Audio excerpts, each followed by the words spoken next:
Hey there. Welcome back to another peaceful evening together. Tonight, we're slowing down with a gentle retelling of the Sermon on the Mount, a Bible story for sleep. These timeless words, spoken by Jesus on a quiet hillside, have echoed through centuries, offering comfort, wisdom, and peace to countless hearts.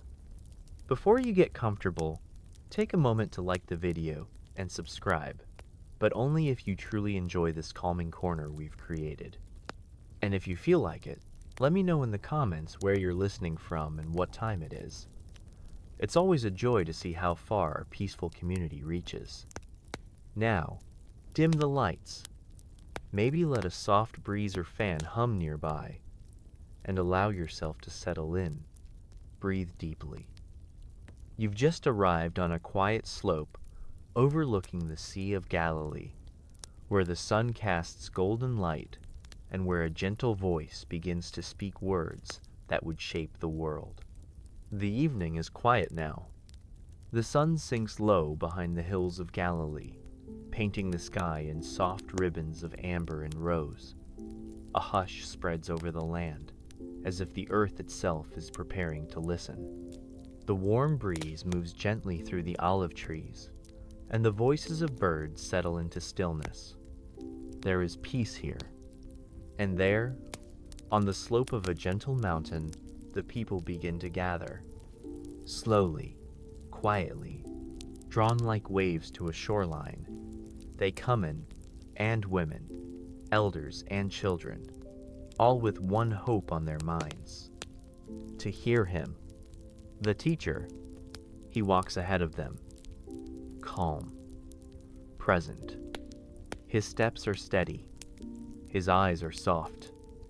There is no rush, no pressure, just a slow unfolding of grace. And you're there. You find a place on the earth, not too far from him. You sit down, letting the soft grass cradle you. You draw in a deep breath. Let it go. The voices of the crowd begin to dim. The rustling of feet fades. All eyes are turned toward one man, Jesus. He takes his place not above, but among them. He looks at the faces. He sees the tired eyes, the worn hands, the longing hearts. And then he begins. His voice is unlike any other. Not loud, not commanding, but steady, gentle, like the sound of water over stone, like wind through branches. Blessed are the poor in spirit, for theirs is the kingdom of heaven. And suddenly, you're not just hearing words, you're breathing them in. There is something different here, a restfulness, a deep settling, as if all the worry, all the striving, all the noise of life has permission to go quiet. Blessed are those who mourn, for they will be comforted. You feel the tension in your chest begin to soften. Blessed are the meek. Your jaw unclenches, for they will inherit the earth. The edges of your thoughts begin to blur. Your breathing slows. The cool air brushes your face, and the words wrap around you like a warm blanket. He keeps speaking, not with urgency, not with volume, but with rhythm and peace. You don't need to catch every sentence. You don't need to analyze or respond. All you need to do is listen and rest. Around you, others are still, some with eyes open, some with heads bowed, some holding the hands of their children, some with tears gently falling. The teacher speaks to each heart in a way only he can, and your soul, even in its weariness, begins to open. You don't feel pressure to be anyone. You don't feel fear of what tomorrow brings. You are simply here, on a hill, with him, Jesus. And his words, they don't just teach, They comfort. They restore. He is not here to condemn you. He is not here to remind you of your failures. He is here to remind you of love. And slowly, your body responds. Your shoulders soften. Your hands rest loosely in your lap. Your heart, long guarded, begins to feel safe. You close your eyes not to shut out the world, but to feel this one moment more deeply. Blessed are the peacemakers. Blessed are those who hunger and thirst for righteousness. Blessed are you. He speaks those words with such warmth, you almost want to weep. Not from sadness, but from relief. Finally, someone sees you. Finally, someone knows what you need. Not more rules, not more burdens, but rest and reassurance. You notice the colors of the sky fading now, night approaching with a gentle hush. A few stars begin to appear, as if leaning in to listen too. You feel the grass beneath your fingers. The earth is cool and still. The moment is sacred and simple. This is not a sermon of demands. It is a lullaby for the soul. So stay, just for a while. Let his words continue. Let your worries go. The mountain has become holy ground, and the teacher is speaking, not just to the crowd, but to you. He looks over the crowd. His eyes meet theirs not with judgment, but with compassion. He sees the burdened, the weary, the outcast, the humble. And then, with a voice that soothes more than it stirs, he begins to speak a blessing. Blessed are the poor in spirit, for theirs is the kingdom of heaven. It's not the powerful, not the proud, but the ones who know their need, the ones who have no spiritual riches to claim, the ones who come with empty hands, not resumes. To them belongs the kingdom. What grace that is!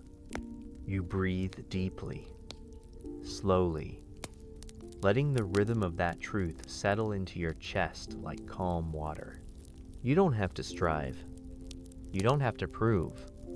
You just have to come, poor in spirit. And he calls that beautiful. Blessed are those who mourn, for they will be comforted. The tears you've hidden, the grief you've carried in silence, the sorrow you thought no one saw, he sees it, and he blesses it. Mourning is not weakness, it is sacred ground. And in your sorrow, you are not forgotten. You are not alone. And to the mourners, he promises comfort. Not always quickly, not always loudly, but gently, quietly, surely. It may not come how you expected, but it will come. The kind of comfort that seeps into the soul like light through a window.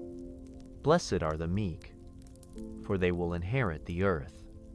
Not the loud, not the ambitious, not the ones who demand their way, but the meek, those who yield, those who listen, those who choose kindness instead of control, the ones who turn down the volume of the world and live with calm strength. They may not stand out in the crowd, but in God's eyes, they are heirs. You let that settle into your heart. In a world that pushes and pulls, you are free to be gentle, free to be meek. Blessed are those who hunger and thirst for righteousness, for they will be filled. Not those who pretend, not those who have it all together, but those who long, who ache, who hunger, who wants to live rightly, love deeply, and walk humbly with their God. And he promises you will be filled. Your soul won't stay dry forever. Your longings aren't lost. There is a table set for you, and your hunger is holy. Blessed are the merciful, for they will be shown mercy. When you let go of anger, when you choose forgiveness, when you offer someone the grace they don't deserve, you are blessed. The world may not notice, but heaven does. And one day, mercy will return to you like a tide, soft, healing. Sure, even now, you may feel it a softening inside, a loosening of bitterness, a chance to let go gently. Blessed are the pure in heart, for they will see God. Not flawless, but the sincere. Not perfect, but the open-hearted. Those who long not just to do right, but to be close to God. They will see Him, not just in heaven, but even here, in kindness, in stillness, in the whisper of peace at the end of a long day. Maybe you've longed to see Him, to feel Him, to know He's near. This promise is yours. Blessed are the peacemakers, for they will be called children of God. Not the peacekeepers who avoid conflict, but the peacemakers who enter gently, carry hope, and build bridges. Those who speak softly when others shout, who choose quiet dignity when the world demands noise. When you choose peace, you reflect your Father.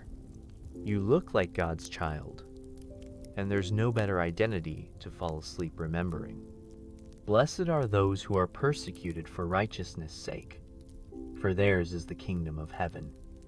When you are misunderstood for doing good, when your love is rejected, when your commitment to kindness makes you vulnerable, He sees that too, and He calls you blessed. Not because suffering is easy, but because it means your heart is close to His. Blessed are you when people insult you, persecute you, and falsely say all kinds of evil against you because of me. And then, something unexpected. Rejoice and be glad, for great is your reward in heaven. What kind of man says that? A man who knows the bigger picture. A man who knows that blessing isn't always comfort its closeness to God. He finishes the Beatitudes, not with a command, but with an invitation. To rest, to trust, to let go of what weighs you down. And as His voice quiets, a deeper stillness fills the mountain air. The breeze moves gently across your skin. The light is dim now, and the stars begin to appear. The people are silent, not because they're confused, but because they've been seen. And so have you. These blessings spoken so softly, so slowly have reshaped the air around you. There is no fear here, no pressure, just a calm, deep knowing that you are not forgotten, that you are not excluded, that you are blessed. Not someday, not only if, but here, now, with a Savior who looks at you and whispers, "Blessed are you." The silence after the blessings is soft, sacred. The mountain air is still. The stars above now gently glimmer. And then, Jesus speaks again this time, not about who is blessed, but about who you are. You are the salt of the earth. He doesn't say you could be salt or try to be light. He says, you are. You already are. The ones who feel small, the ones who feel unseen, the ones who wonder if they matter.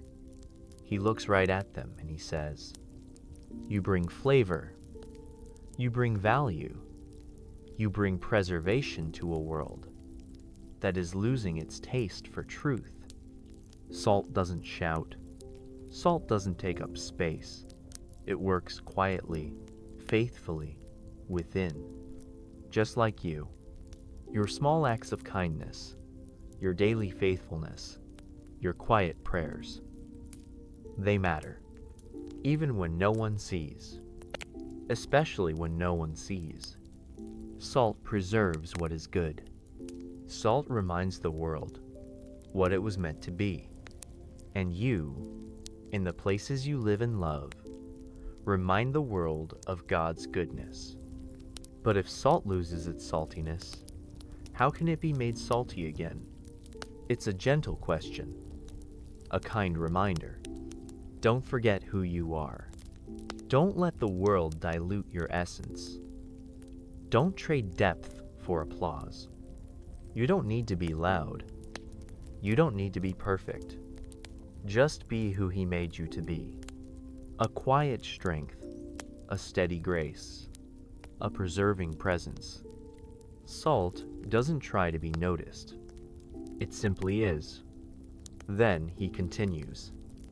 You are the light of the world. A city on a hill, a lamp on a stand. Light doesn't compete with darkness. It simply shines. It doesn't argue, it reveals. It doesn't overpower, it invites. That's what your life can do. You may not feel like a light.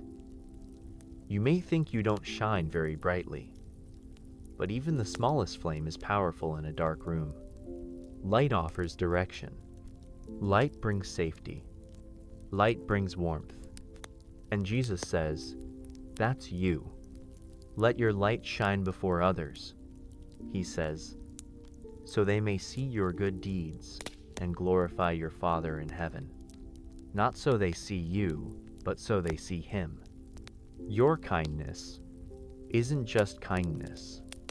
It's light. Your patience isn't just patience. It's light.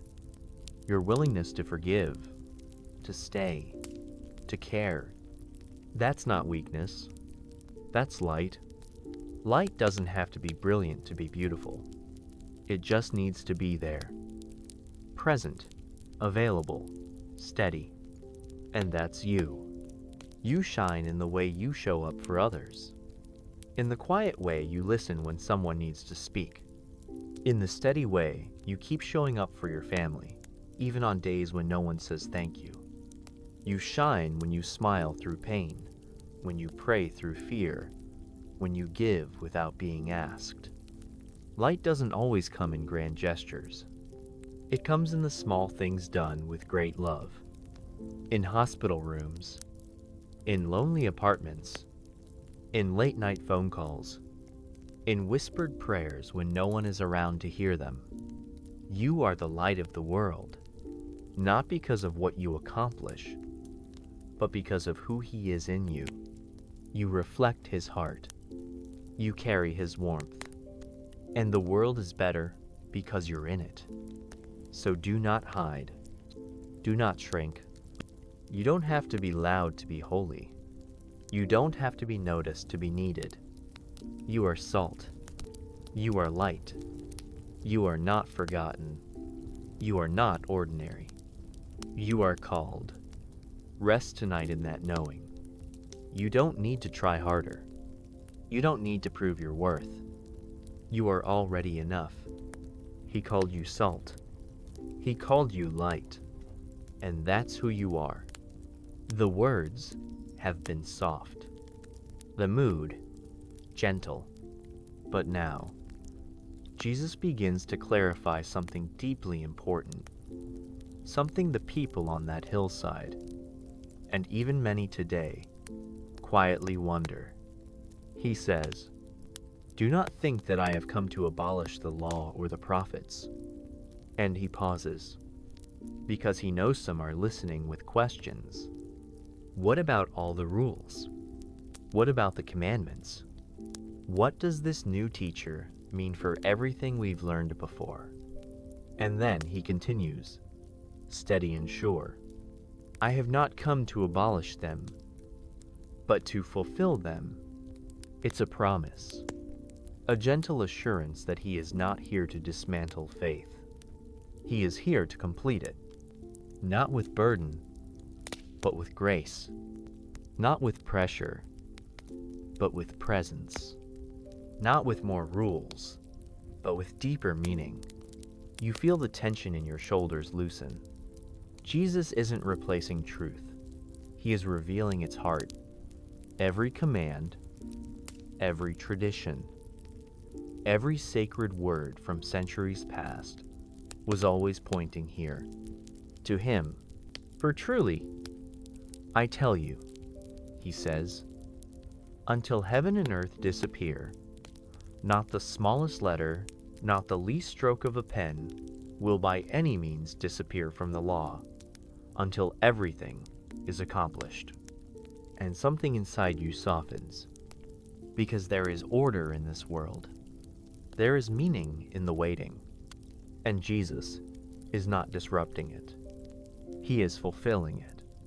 There is no chaos in his coming, no confusion in his teaching. He is the thread that ties it all together. The law was not wrong. It was incomplete, and he is the completion, not by rewriting it, but by living it perfectly, humbly, beautifully, and not just in what he says, but in who he is. In every step he takes, every person he heals, every truth he speaks, it all fits, it all points, it all fulfills. The ancient words of Moses, the cries of the prophets, the longing of every heart since Eden, all answered in him. He continues gently. Anyone who sets aside one of the least of these commands and teaches others accordingly will be called least in the kingdom. But whoever practices and teaches these commands will be called great. It's not a threat. It's an invitation to honor what God has spoken, to live with reverence, to embrace not just the words of the law, but the heart of it, a heart of mercy, of justice, of love. He isn't calling for outward perfection.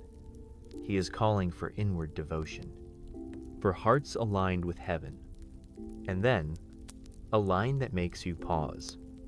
Unless your righteousness surpasses that of the Pharisees, you will not enter the kingdom of heaven. At first, it feels weighty. The Pharisees were known for their strict obedience, for their flawless appearances. But Jesus isn't talking about appearances. He's talking about the heart. Their righteousness was on the outside. Yours is to be from within. Not perfection, but sincerity. Not an image, but intimacy. Jesus is showing a new way, a deeper way, a quiet way. The Pharisees followed every rule, but missed the heart of the one who gave them. You, he says, are invited to something different. Not fear-driven faith, but faith is rooted in love. A righteousness not earned, but received. A life not perfected by rules, but transformed by relationship. And in the stillness of the mountain, the people begin to understand. This is not about doing more. It's about trusting more. The law, once heavy, becomes hopeful, because Jesus doesn't increase the burden. He carries it. And he invites you to walk beside him, not to impress, but to be changed. Changed from the inside, from the heart. You're no longer looking at commandments like a list. You're looking at Jesus, and he fulfills every line. Every thou shall and thou shall not. Not by forcing them onto you, but by writing them onto your heart. So tonight, you can rest. You don't need to figure it all out. You don't need to memorize every detail. The one who fulfilled the law has fulfilled the way for you too. He has already done what you could not. He has already become what you could never achieve alone. Let your soul breathe in that truth. Let go of the weight you were never meant to carry. Let the law be fulfilled, not in your striving, but in your Savior. And, as you close your eyes, as the stillness deepens, you remember you are safe, you are seen, and you are covered by grace. The mountain is quiet again. Jesus pauses, not because he's finished, but because he's inviting you to listen more deeply now. His next words are not just for your ears, they're for your heart. He says, "You have heard it said to the people long ago, 'You shall not murder, and anyone who murders will be subject to judgment.'" And you nod. Of course, everyone knows this commandment. It is one of the clearest. But then, he goes further. "But I tell you that anyone who is angry with a brother or sister will be subject to judgment." The words are gentle, but they go deep. Jesus isn't just talking about actions now. He's talking about attitude. Not what your hands do, but what your heart holds. He's not adding weight.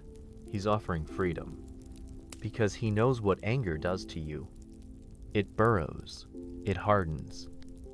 It takes up space in your soul where peace was meant to live. And he wants to set you free from it.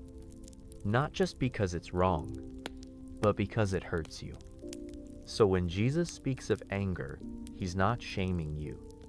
He's inviting you to release, to forgive, to find rest. He continues, "If you are offering your gift at the altar, and remember that your brother or sister has something against you, leave your gift and go be reconciled." That's how important peace is. More important than offerings. More sacred than rituals. Because love is the greater law. Reconciliation is worship. And Jesus doesn't just want your gestures. He wants your peace. He wants wholeness between people, not just ceremony between people and God. Then he moves deeper. "You have heard it said, 'You shall not commit adultery.' But I tell you, anyone who looks at another with lust has already committed adultery in their heart." Again, he isn't focused on punishment. He is focused on protection. Your heart matters to him. Your mind, your thoughts, your dignity, they all matter to him. He wants you whole. He wants you free. Not just from action, but from the inner restlessness that tempts you to search for satisfaction in places that can't give it.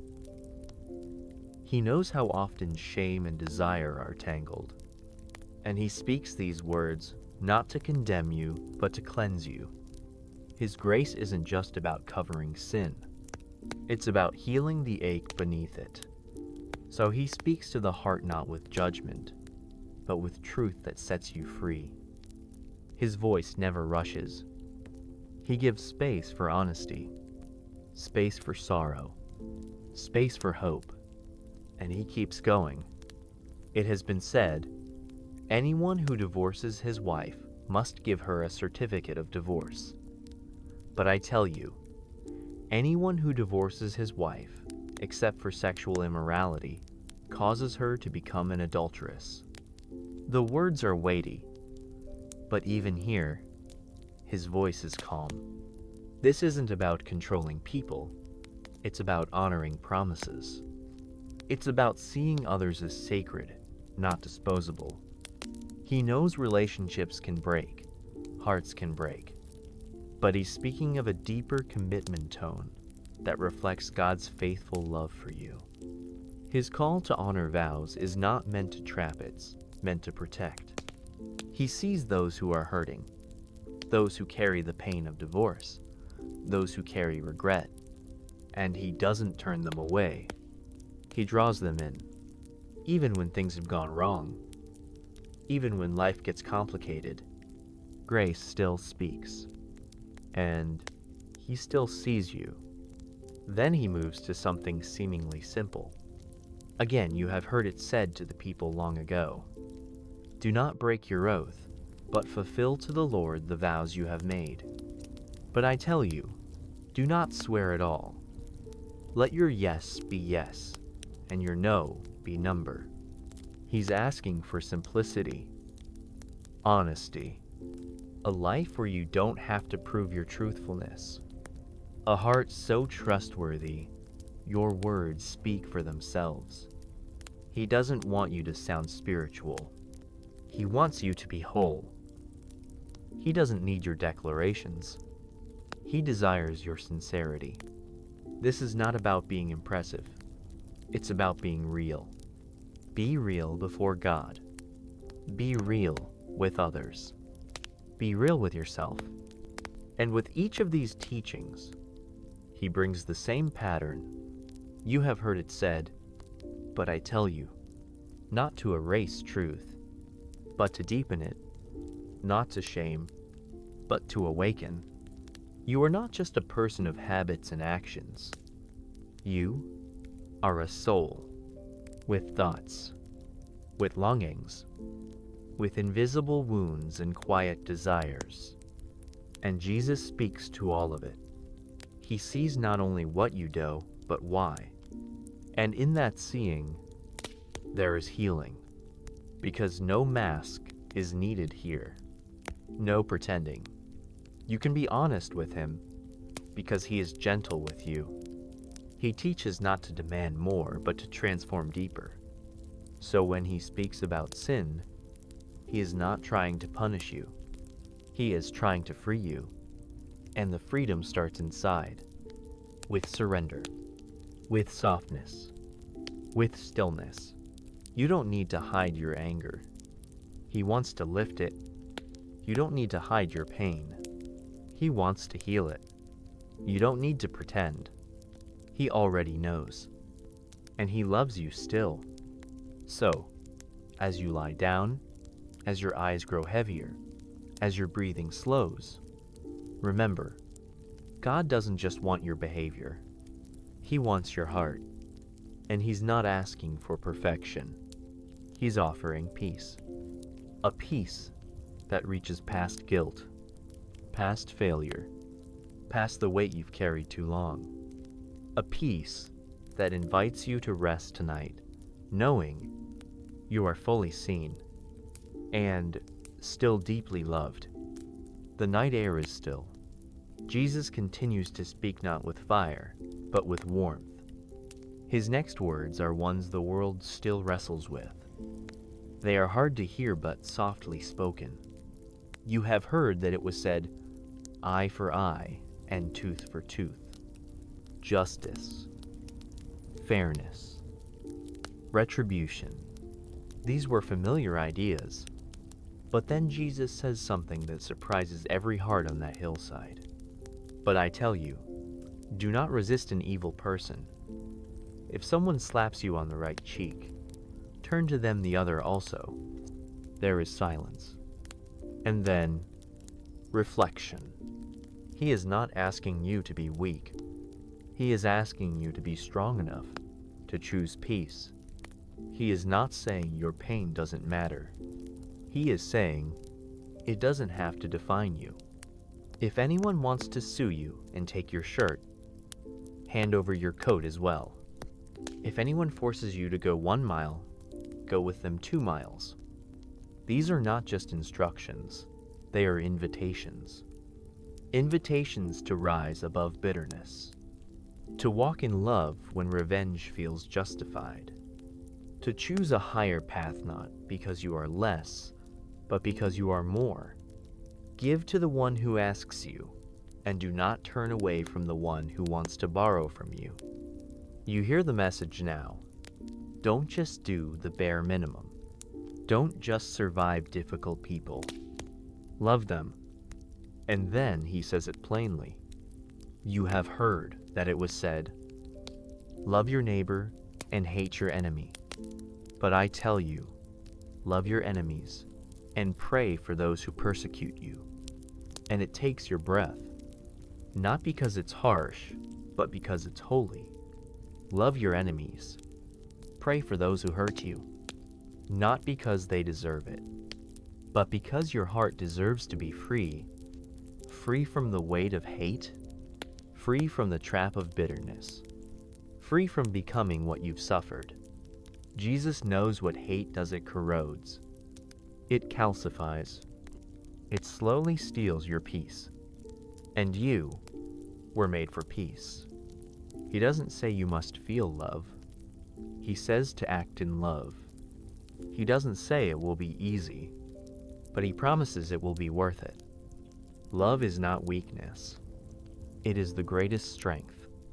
And it doesn't mean forgetting. It means you're free to live without chains. When Jesus says, "Pray for those who persecute you," he invites you to something deeply healing. Prayer softens what bitterness hardens. It opens your clenched hands. It lets light into the places shame has tried to live. You don't have to pray perfectly, just honestly. "Lord, I don't understand, but help me let go. I'm still hurting, but I want peace. They don't deserve my mercy, but you gave me yours." These simple prayers become seeds of healing, and over time, they bloom into freedom. Then Jesus explains why: that you may be children of your Father in heaven, because this is what your Father is like. He causes his sun to rise on the evil and the good. He sends rain on the righteous and the unrighteous.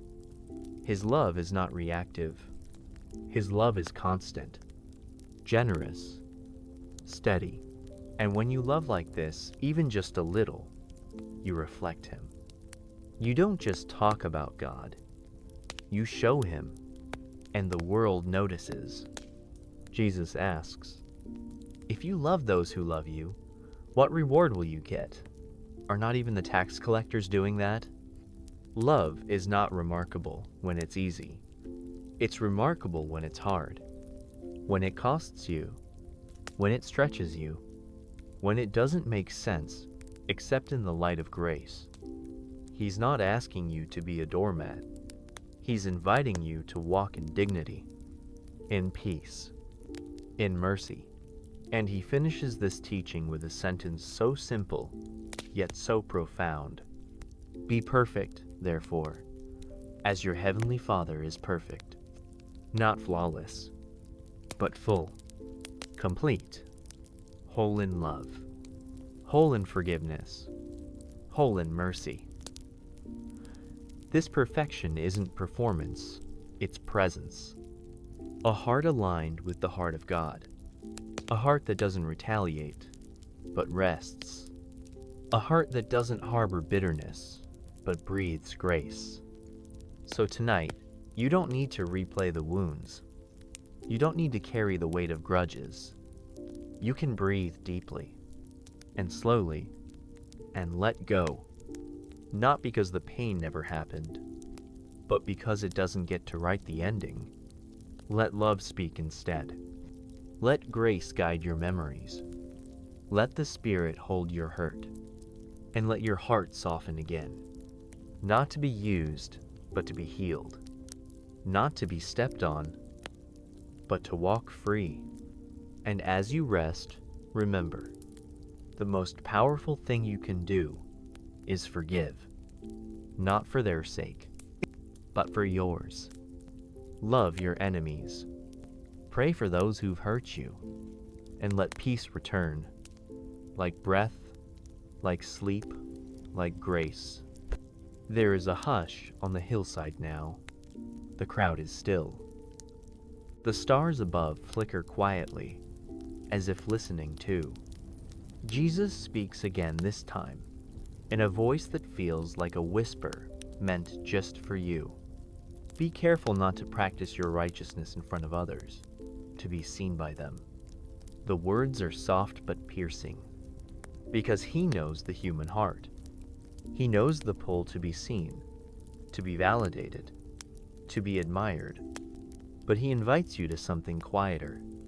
If you do, you will have no reward from your Father in heaven. And then, he explains, so when you give to the needy, Do not announce it with trumpets, as the hypocrites do, to be honored by others. Truly I tell you, they have received their reward in full. But you, when you give, do not let your left hand know what your right hand is doing. Why? So that your giving may be in secret.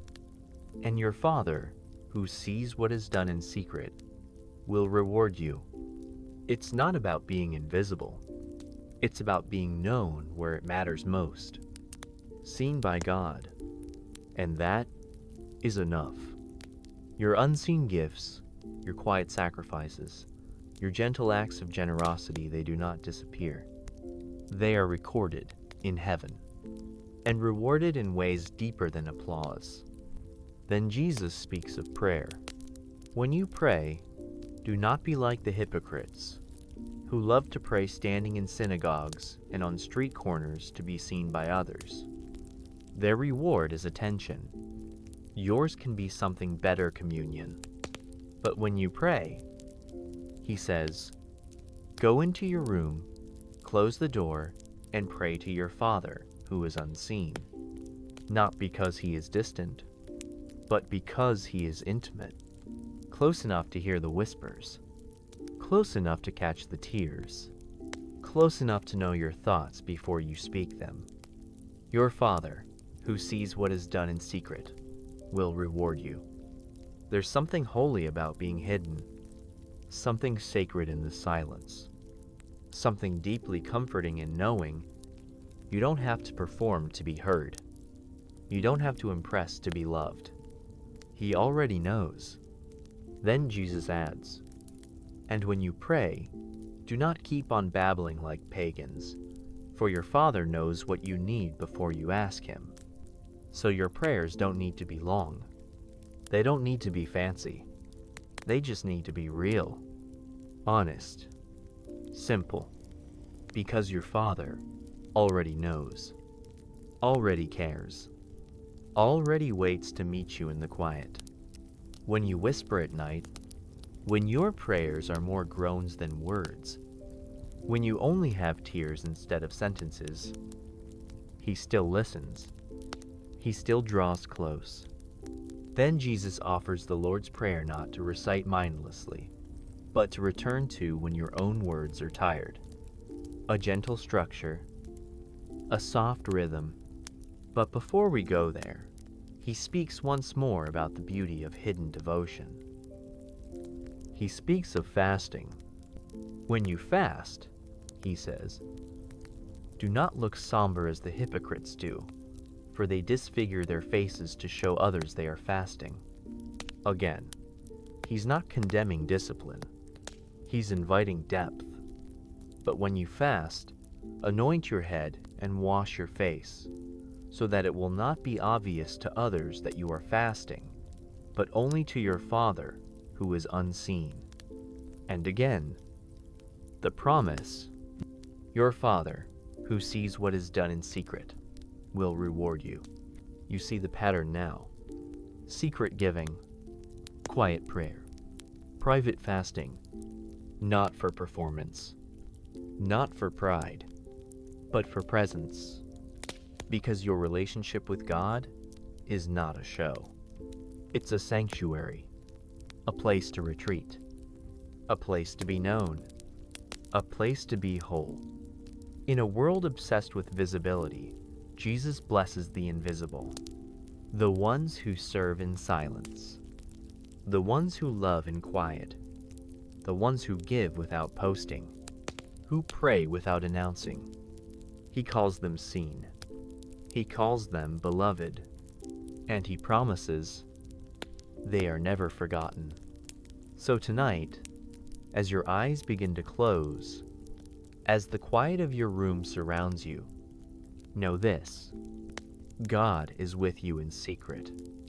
He sees what no one else sees. He knows the burdens you carry quietly. He hears the prayers you whisper beneath your breath. He watches over your sacrifices, your longings, your silent hopes. And he is not distant. He is near.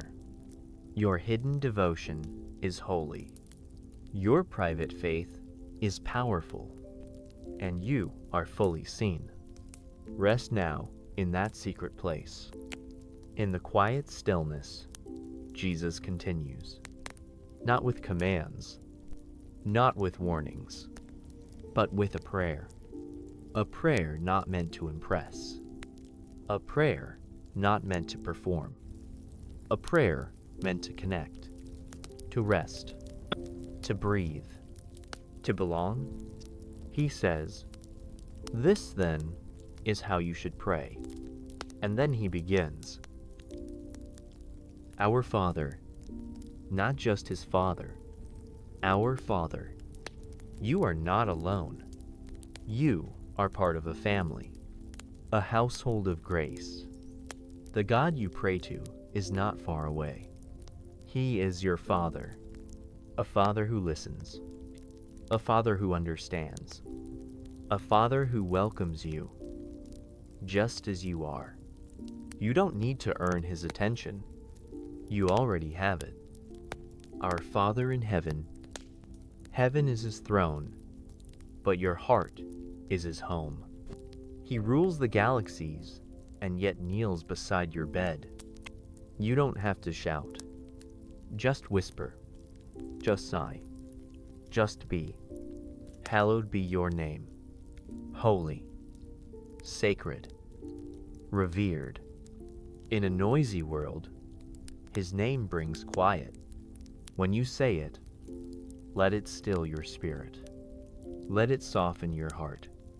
Let it remind you, he is holy, and he is near.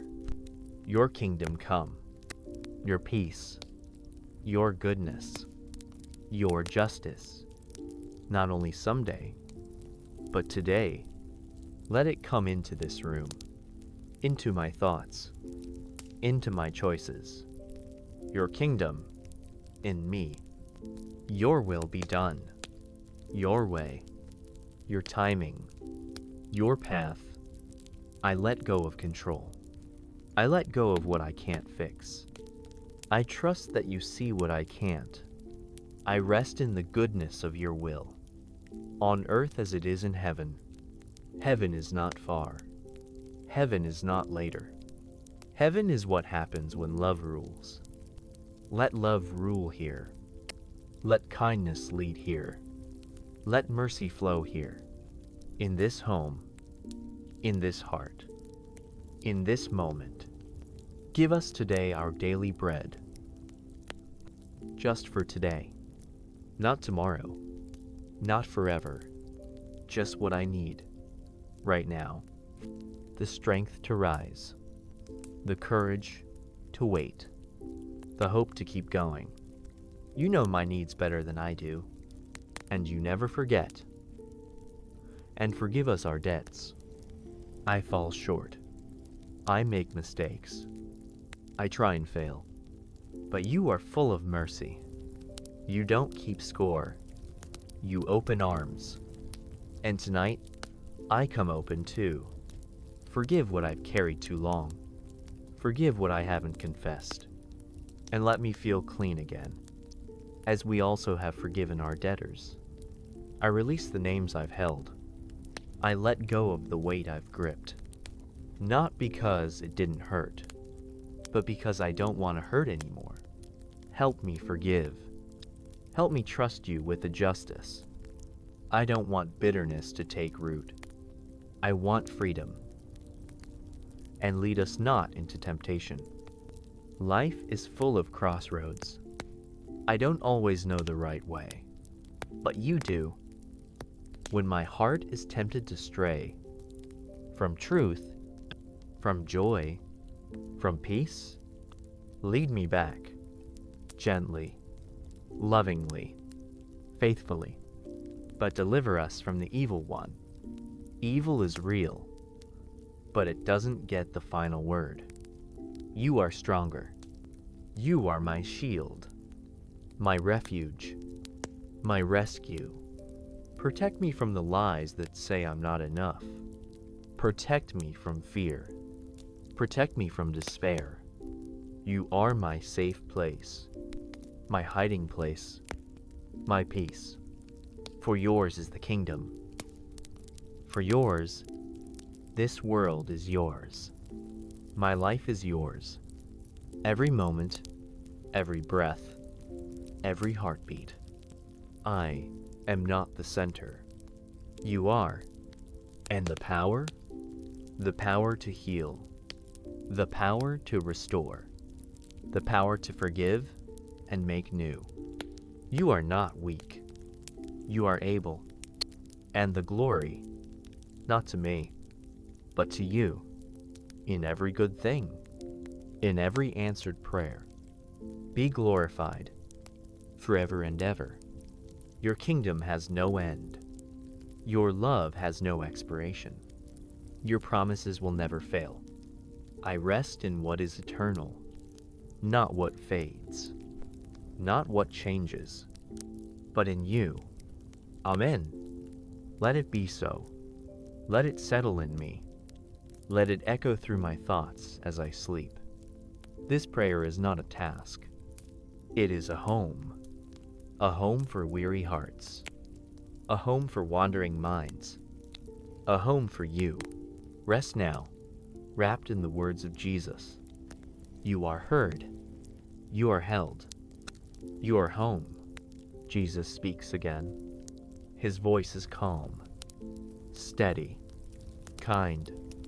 He knows the thoughts that fill your mind when the world quiets down. Worries, questions, what ifs. So he says this: do not store up for yourselves treasures on earth, where moth and rust destroy, and thieves break in and steal. You feel it, don't you? The chasing, the clinging, the fear that what you have might be lost. Jesus isn't angry. He understands. But he also wants to free you. Store up for yourselves treasures in heaven, where moth and rust do not destroy, and thieves do not break in and steal. What you build here will fade. What you give in love endures forever. He's not asking you to hate the world.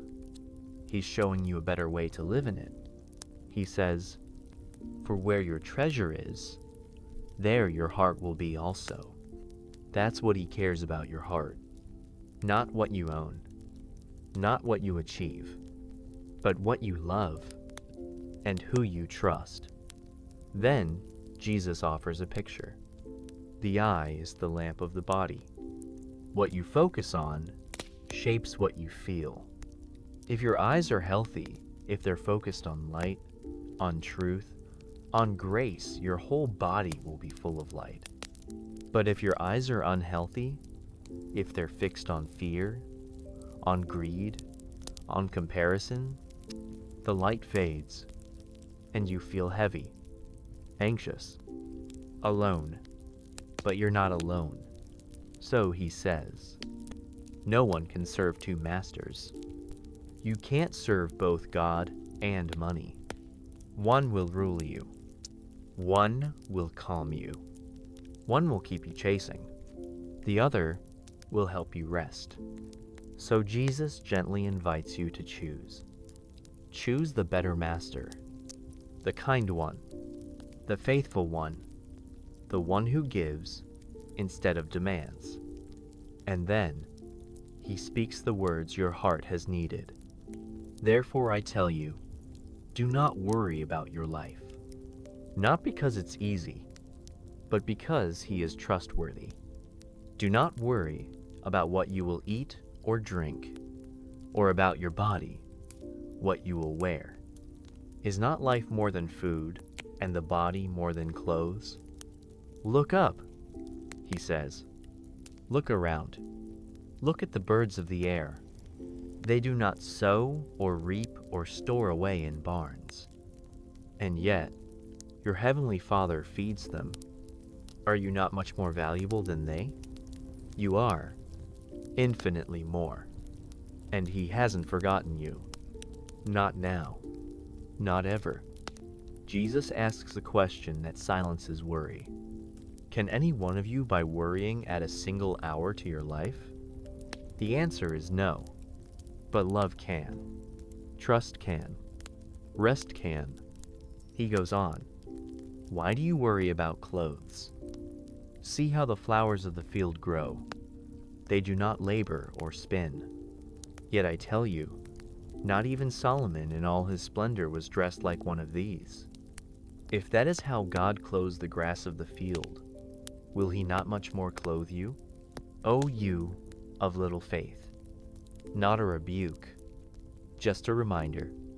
You don't have to have great faith, just a little, in a great God. So, do not worry. Don't say, what shall we eat? Or, what shall we drink? Or, what shall we wear? The world chases after all these things. But you are a child of the Father, and your Father knows what you need. So here is his advice. Not a burden, a blessing. Seek first his kingdom and his righteousness, and all these things will be given to you as well, not because you earned them, but because he's good. And then the line that calms the anxious heart. Therefore, do not worry about tomorrow. Let tomorrow take care of itself. You are only responsible for this moment, this breath, this quiet night. Your Father is already in tomorrow. He's already making a way. So rest tonight in his care. Let go of what you can't control. Let go of what isn't here yet. Rest in what is. You are loved. You are seen. You are safe. The treasures of this world will pass away, but the treasure of his presence will never leave you. And tonight, that is more than enough. The breeze moves softly across the hillside. Jesus speaks again, this time about how we see others and how we talk to God. He begins with a caution, spoken tenderly. Do not judge, or you too will be judged. It's not a threat. It's an invitation to humility. Because we all stumble. We all misunderstand. We all carry wounds. For in the same way you judge others, you will be judged. You pause. You remember the times you were quick to assume, the moments you were slow to forgive, the time someone else's burden was heavier than you knew. And Jesus offers a picture.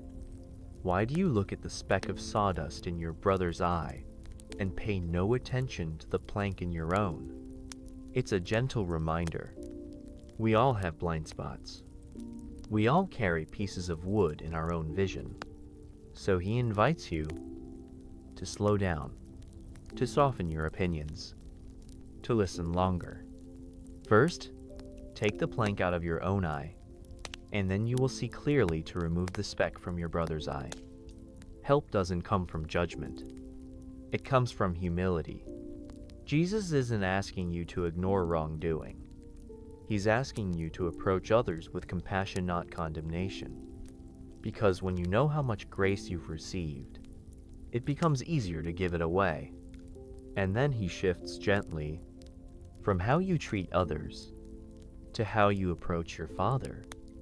Ask, and it will be given to you. His voice is calm, confident. Seek, and you will find. You feel something rise within you. Not fear, not shame, but hope. Knock, and the door will be open to you. You're not bothering him. You're not being needy. You are being invited. For everyone who asks receives. The one who seeks finds. And to the one who knocks, the door will be opened. There's no performance here. No perfect phrasing. Just honesty. Just boldness born from trust. You can ask. You can seek. You can knock. Because he is good. And he is home. Jesus gives an example. to help us believe it. Which of you, if your son asks for bread, will give him a stone? You smile at the thought. It's absurd. Or if he asks for a fish, will give him a snake? Of course not. If you, though you are flawed, know how to give good gifts to your children, how much more will your Father in heaven give good gifts to those who ask him? He's not holding out on you. He's not distant. He is generous, attentive, kind. Maybe you've been afraid to ask. Maybe you've been afraid you're asking for too much, or for the wrong thing. Maybe you've been waiting, wondering if he's listening. He is, and he cares. Not just about your needs, but about your heart. So ask. Ask for peace in your thoughts. Ask for courage in your body. Ask for comfort in your sleep. Ask, not because he needs the information, but because he longs for connection. You are not interrupting him. You are welcomed. And while you wait, keep seeking. Keep knocking. Not in desperation, but in trust. The door will open. And even if the answer is not what you expect, it will always be what you need. Jesus then closes this part of his teaching with a golden thread. One simple line that ties it all together. So in everything, do to others what you would have them do to you. This is the essence of the law and the prophets. Not just knowing the right things, but doing them. Not just believing the truth, but embodying it in how you treat others, in how you speak, in how you forgive. Let this be the rule you carry. If you would want kindness, offer it. If you would want grace, give it. If you would want understanding, extend it. Treat others not based on what they've done, but based on how you would want to be treated. Because when you live like that, you live in the light of God's heart, and that heart is always open, always listening, always giving. So rest now, knowing you don't need to judge. You are free to ask. The door is open, and grace is waiting. Jesus speaks now with quiet clarity. His words are not harsh. They are gentle warnings, guiding lights. He says, enter through the narrow gate, not because the narrow way is the hardest, but because it's the most meaningful, a path with purpose, a road where each step matters. He continues, for wide is the gate, and broad is the road that leads to destruction, and many enter through it. It's the easy path, the popular path, the crowded road. It offers quick approval, but little peace. It promises freedom, but leads to emptiness. The wide road is loud. It's fast. It's full of noise and chasing. But Jesus points to another way. But small is the gate, and narrow the road that leads to life, and only a few find it. The narrow path isn't found by accident. It's chosen, not in a single moment, but in 1,000 little steps. Choosing love over resentment, gentleness over rage, surrender over control. This path isn't about being better. It's about being intentional. It's about walking with God step by step. The narrow way isn't loud. It's quiet, hidden in humility, marked by mercy. Jesus isn't pushing you into the narrow way. He's walking it with you. Each small act of kindness, each quiet prayer, each honest word, they mark the trail. You don't have to rush. You don't have to perform. Just walk. Just follow. Just trust. And as you do, you'll see more clearly. because the narrow way leads to life, and life is what you were created for. Jesus then speaks about those who guide others. Watch out for false prophets, he says. They come to you in sheep's clothing, but inwardly they are ferocious wolves. End quote. It's not always easy to tell. Not everyone who looks good is good. Not every voice is safe. Not every leader is honest. But Jesus gives us a way to know. By their fruit, you will recognize them. Not by their titles, not by their charisma, by their fruit. What grows from their lives? Peace or pride? Healing or harm? Do people pick grapes from thorn bushes or figs from thistles? Number: every good tree bears good fruit, but a bad tree bears bad fruit.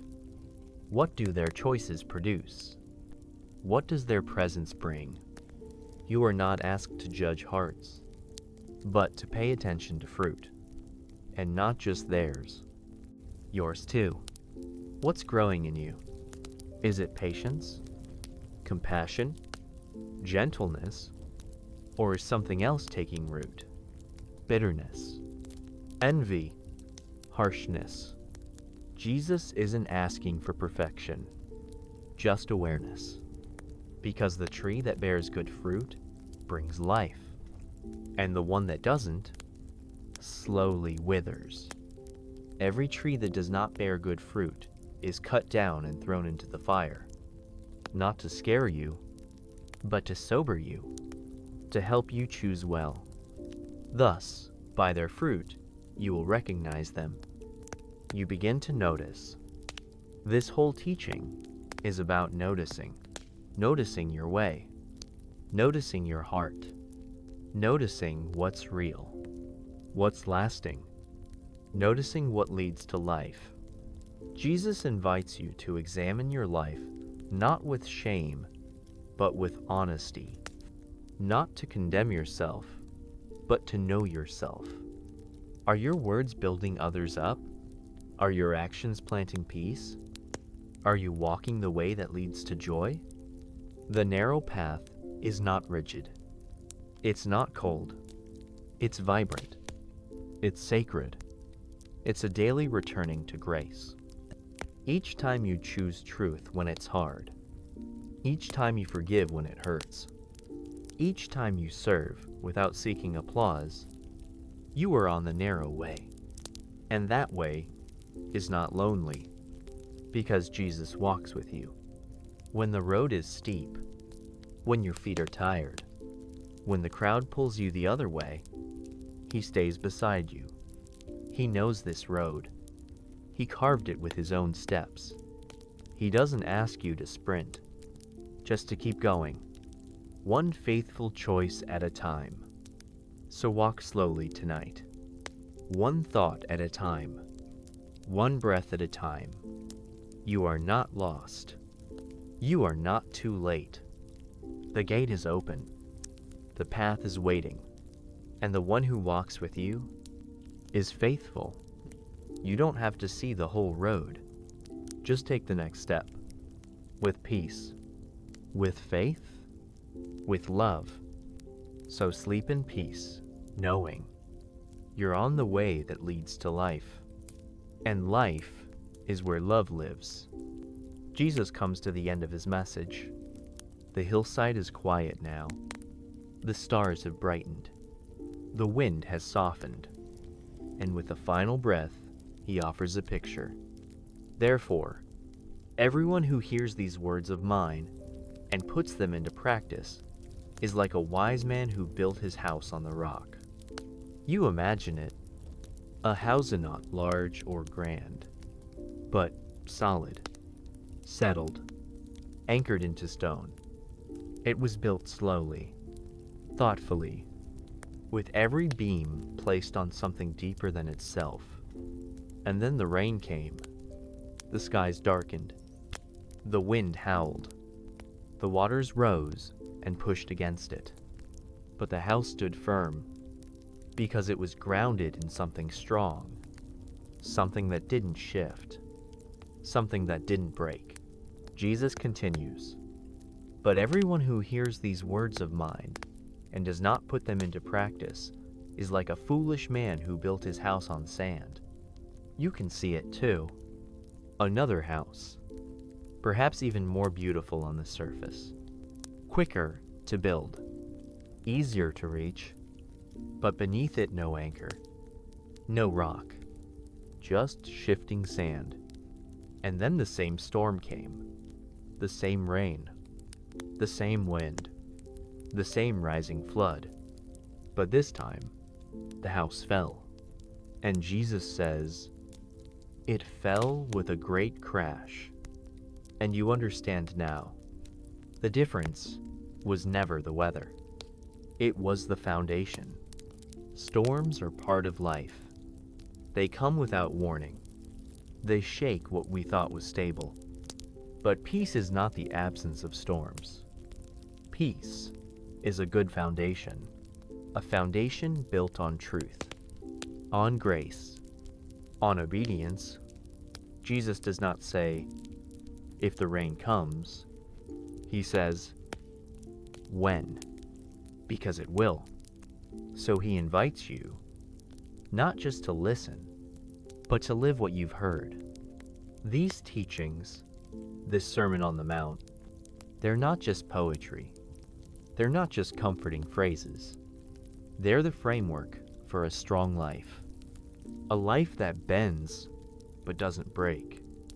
A life that feels the wind, but is not carried away. Everyone who hears and does, that's the key. Hearing brings inspiration, but doing brings transformation. Maybe your house feels a little shaky right now. Maybe some storms have come recently. Jesus doesn't ask for perfection. He invites progress. Start with one stone, one choice, one small act of trust. Let your yes be yes. Let your heart be soft. Let your foundation be Him, because the storms won't wait for you to be ready. But He is already your strength. He doesn't just teach from the hillside. He walks the journey with you. He knows what it's like to be tested, to feel weak, to be pressed by storms. And yet, He stands.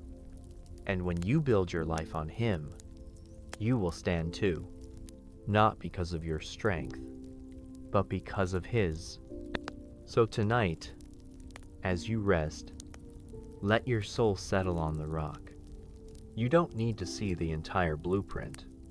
You just need to lay the next stone. Maybe that stone is forgiveness. Maybe it's surrender. Maybe it's trust. Whatever it is, place it gently. Let it settle. Let it rest in Him. And piece by piece, you will be building a house that stands. A home for your heart. A shelter from the storm. Because Jesus does not just give wisdom. He is the rock beneath it. And when the winds rise again, as they will, you will not fall. You may bend. You may cry. You may wait. But you will not collapse. Because you are built on Him. And He is unshakable. So sleep now, not with fear, but with confidence. You are not building alone. You are building with the carpenter. And what he builds will last forever. And now, the words of Jesus have been spoken, not just to be remembered, but to be lived. Each teaching, a light for your path. Each promise, a place to rest your heart. You've heard about love that doesn't end, forgiveness that doesn't run out, peace that isn't shaken by storms. You've been invited to walk the narrow way, to build your life on something solid. And you've been reminded that even in the quiet, you are seen, you are safe, you are loved. So, as you drift into sleep, let the words of Jesus stay with you. Let them settle like a soft blanket. Let them echo in your dreams. Let them lead you into tomorrow with grace. Good night, and may peace be with you.